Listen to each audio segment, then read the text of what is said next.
The Night Before Christmas, written by Clement C. Moore, illustrated by Flora Sarah Winship.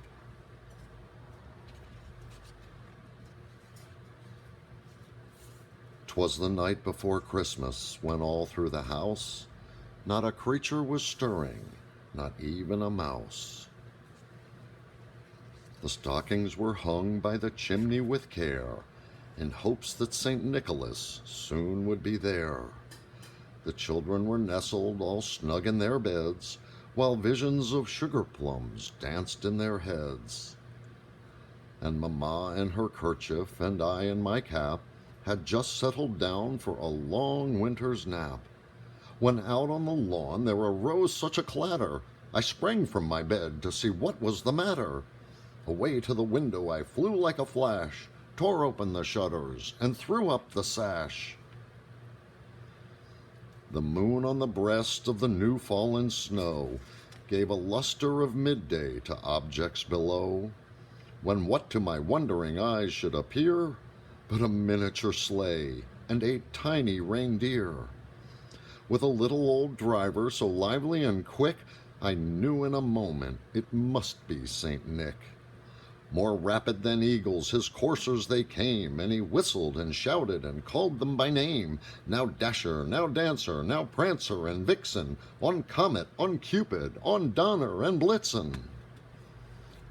To the top of the porch, to the top of the wall, now dash away, dash away, dash away all.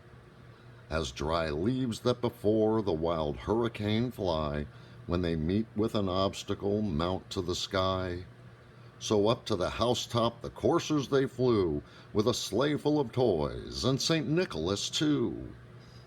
And then in a twinkling I heard on the roof the prancing and pawing of each little hoof.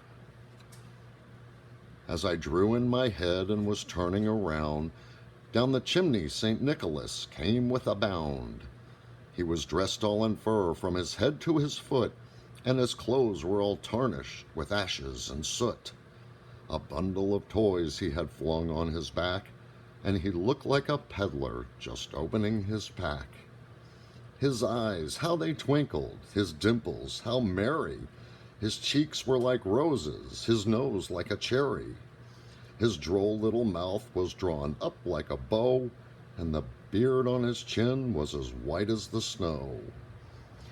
The stump of a pipe he held tight in his teeth, and the smoke it encircled his head like a wreath. He had a broad face and a round little belly that shook when he laughed like a bowl full of jelly. He was chubby and plump, a right jolly old elf, and I laughed when I saw him in spite of myself. A wink of his eye and a twist of his head soon gave me to know I had nothing to dread. He spoke not a word, but went straight to his work, and filled all the stockings, then turned with a jerk, and laying his finger aside of his nose, and giving a nod up the chimney he rose. He sprang to his sleigh, to his team gave a whistle, and away they all flew like the down of a thistle. But I heard him exclaim, ere he drove out of sight, "Happy Christmas to all, and to all a good night." Merry Christmas. The End.